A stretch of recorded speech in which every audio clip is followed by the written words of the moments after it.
Objection handling in B2B email responses, strategies for success. Why objection handling matters more in email than anywhere else. In modern B2B outbound, the first real conversation usually happens in a reply thread, not on a call. That shift matters because 77% of B2B buyers say email is their preferred way to be contacted. So your ability to handle objections in email is now a core sales skill, not a nice to have.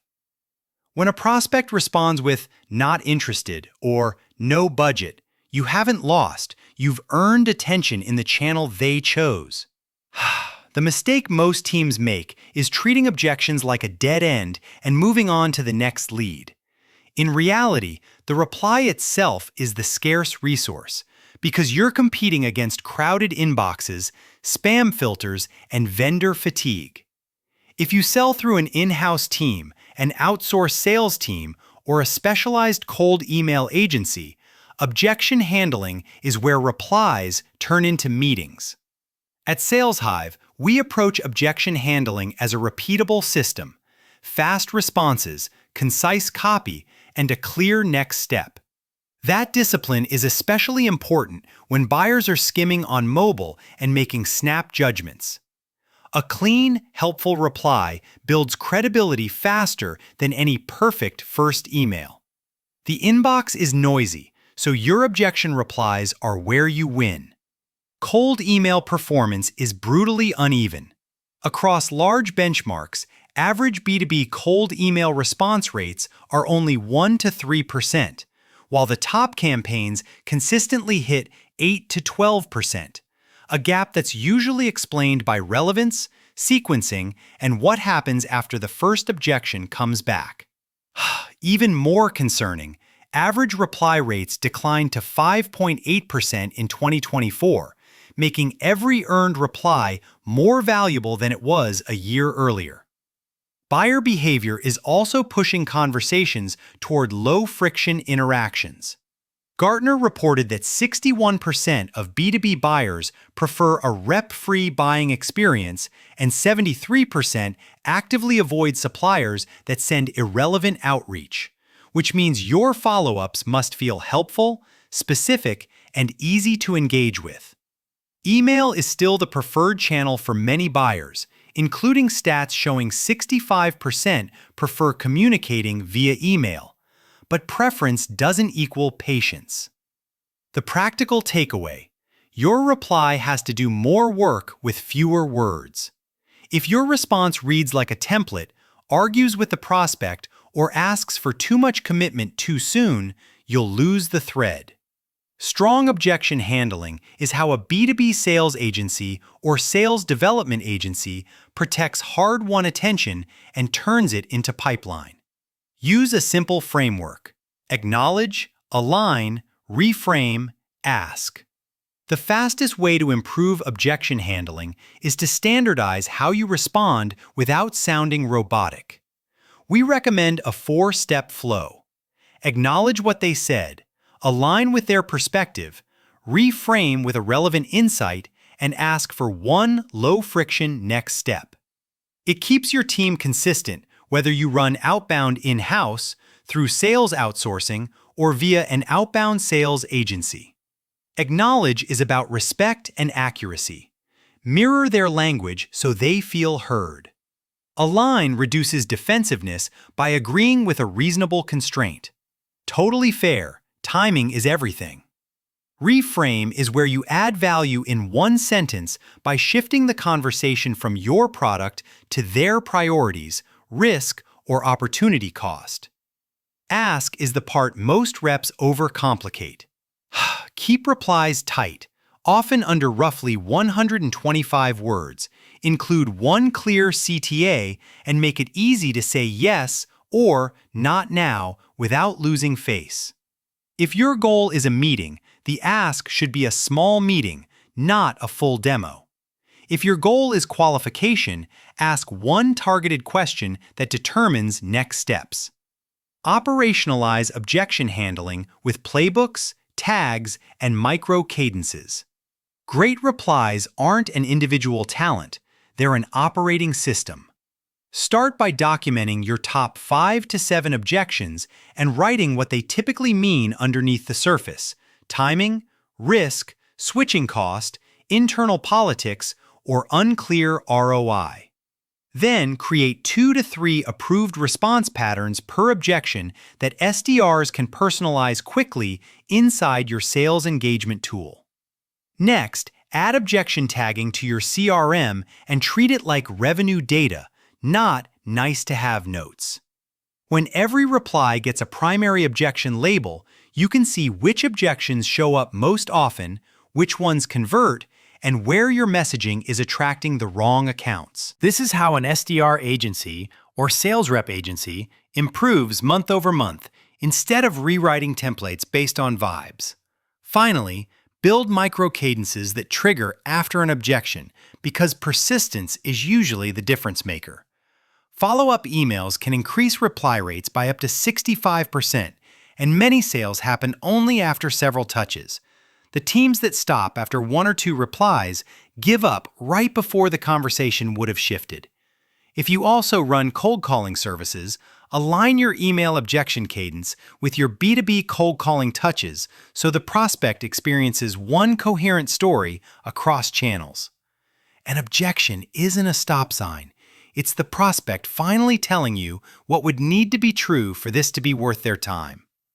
Best practices that consistently turn no into next steps. Speed and specificity beat elegance.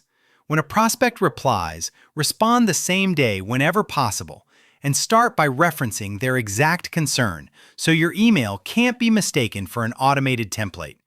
This matters because buyers who prefer a rep-free path will still engage when the interaction feels low pressure and tailored to their reality. Personalization should be lightweight but real. One sentence tied to their role, initiative, or current stack is often enough. The common mistake is fake personalization that restates firmographics without connecting to a business outcome.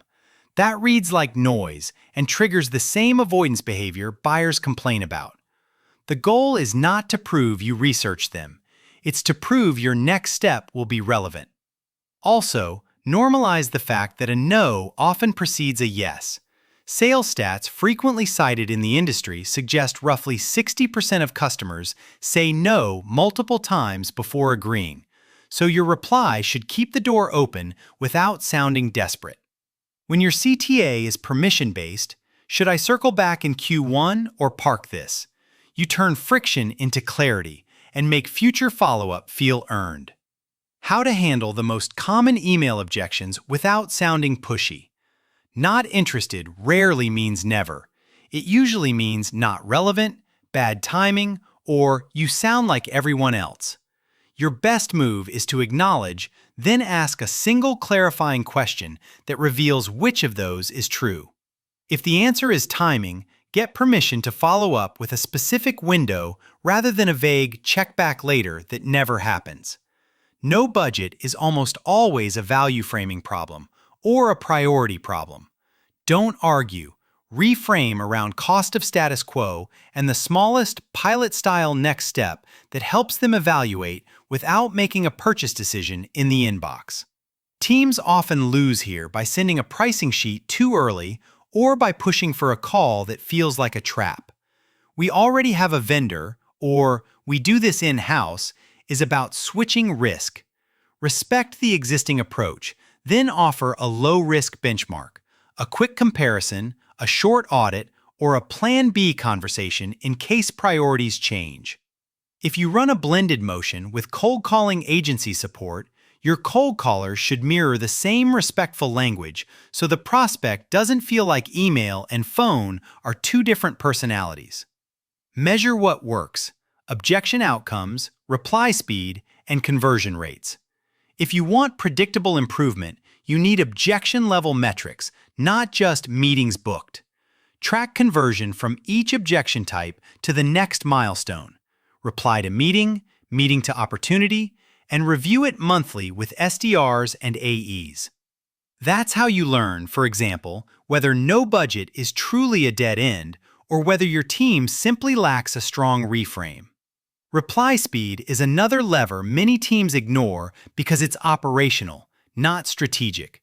When you respond quickly, you're more likely to catch the prospect while the thread is still hot, and you also signal competence, especially important when prospects are actively filtering vendors based on relevance and effort.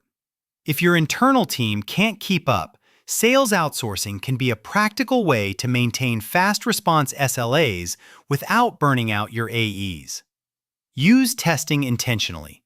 Keep the framework consistent and A/B test one variable at a time, CTA, proof point, or positioning angle per objection type. Over time, you'll build a library of proven responses that performs like a product, measured, iterated, and deployed consistently.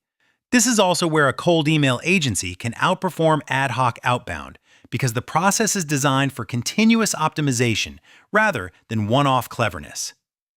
What to do next? Build the system and keep it current. Start by standardizing the basics. Define your top objections, write short responses using the same framework, and require tagging in your CRM so you can see what's happening at scale. Then train for personalization.